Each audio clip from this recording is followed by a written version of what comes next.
The stock market is skyrocketing, but could it all be based on an illusion? The famous short seller Jim Chanos recently came out and suggested that the surge in corporate profits that we're seeing isn't what it seems. He's raising a question worth taking seriously. Obviously, how much of what the market is celebrating is real, and how much is just the way accounting works during a build-out like this? To understand his argument, here's a bit of important context. As you're probably aware, spending on AI has been exploding. Microsoft, Google, Amazon, Meta, and Oracle are on track to spend over $700 billion on capital expenditures this year, mostly on AI data centers. Companies across the supply chain have been beneficiaries. NVIDIA is the headline name, but it goes way beyond that. You got Broadcom for custom chips and networking, Micron for memory, Vertiv for cooling, GE Vernova for power equipment, Dell for servers, and on and on. Almost every company touching the AI build-out has been a big winner. It hasn't been a straight lineup though. Bears have tried to call tops the whole way. They've said things like the models would stall, NVIDIA's margins would collapse, GPUs would be obsolete within a year, and that big tech companies wouldn't get an adequate return on their massive spending. Most of those calls have aged poorly, but Chanos' argument is dead different, because he isn't disputing that profits are rising or that the tech is useful. He's saying that the profit increase might not be what it seems. Imagine a big tech company like Google spends $10 billion on a data center. That spending leads to more revenue and profits for companies like NVIDIA, Broadcom, Micron, and the whole supply chain that gets a piece of that expenditure.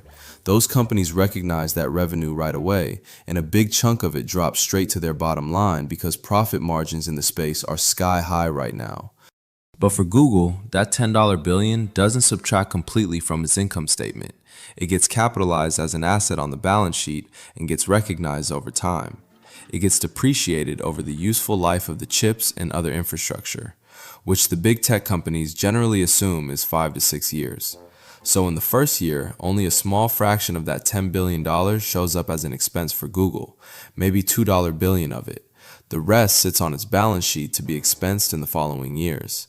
So you have a big increase in profits for companies in the AI infrastructure supply chain, but not nearly a big a decrease for the spenders. That's the accounting mismatch that Chanos is talking about. You can actually see it playing out in the financial statements. Despite spending aggressively on data centers, Meta, Amazon, Google, and Oracle are reporting strong earnings growth. You wouldn't see the massive amounts they're spending on their income statements because most of it gets capitalized and recognized over time.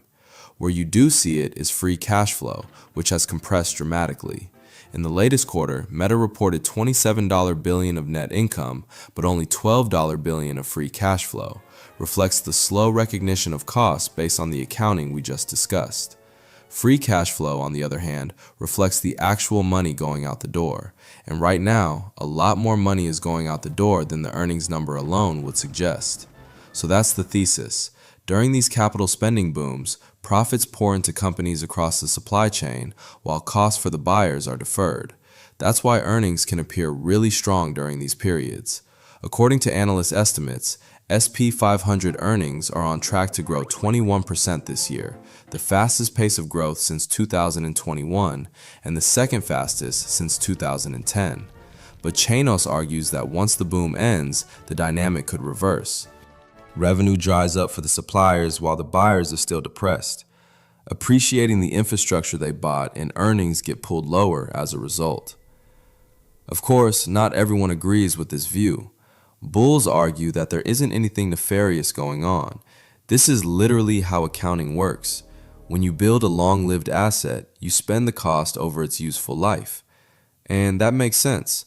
The accounting is trying to give you a sense of the true earnings of the business over time. In fact, some bulls argue that the bears have it backwards.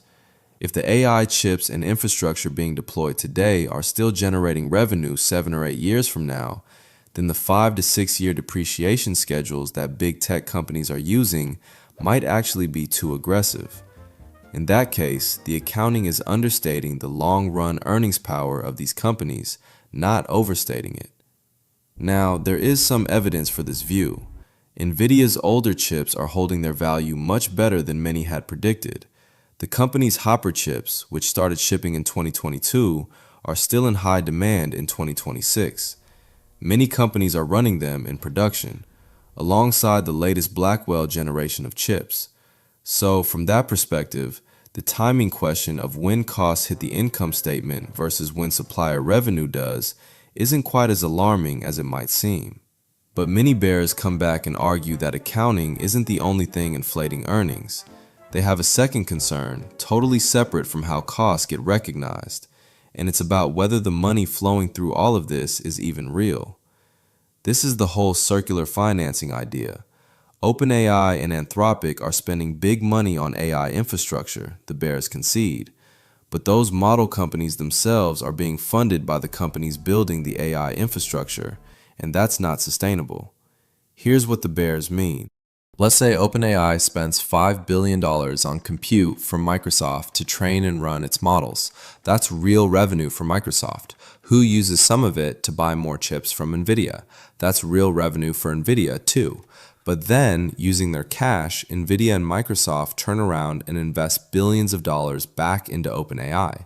OpenAI then uses that fresh money to spend even more on computing chips from Microsoft and NVIDIA, boosting their revenue and profits even further. Those companies then reinvest more into OpenAI. Each loop generates revenue and earnings, but it's the same dollars circulating between a handful of companies.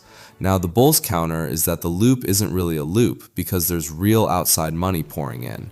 OpenAI and Anthropic are generating tens of billions of dollars of annualized revenue from actual paying customers. And ChatGPT and Cloud are growing faster than pretty much any products in history. So yes, some dollars are getting recycled between a handful of companies, but at the rate that revenue from end users is growing, OpenAI and Anthropic will become self-sustaining well before the cycle breaks. Once they do, the circular element disappears and all the money for AI starts coming from consumers and businesses who value the products. Now, if we zoom out, both bear arguments are essentially pointing at the same thing. The accounting mismatch and circular financing are two different ways that earnings can get amplified during a capex boom, and both would work in reverse if spending slows. But whether either one actually matters over the long term comes down to what happens with actual end demand for AI. If consumers and businesses keep spending more on the technology, then the recycled dollars get replaced by real outside revenue. At the same time, the depreciating infrastructure stays productive, and today's earnings might even understate the long-term picture. On the other hand, if demand for these products disappoints, then the supply chain takes a much bigger hit than the underlying drop in demand alone would suggest, because both amplification effects unwind at the same time. So I think the bottom line is this. As time goes on, fewer people are questioning the useful or groundbreaking nature of AI itself. It's more about whether the stock prices and the earnings being reported by tech companies truly reflect what's happening underneath. I'm certainly not an AI bear. I think the tech is revolutionary, and I'm invested in several AI companies outside of my index funds. I also don't suggest anyone run out and make drastic changes to their portfolio based on any of this. People have been calling this a bubble for over 3 years, and anyone who's fought the trend has been steamrolled. But even so, it's worth examining the risks and understanding these dynamics. Some real portion of the earnings being celebrated right now is a mechanical effect of the nature of the build-out. So, hope you found this video interesting. If you're interested in seeing more videos about investing and the economy, hit that follow button.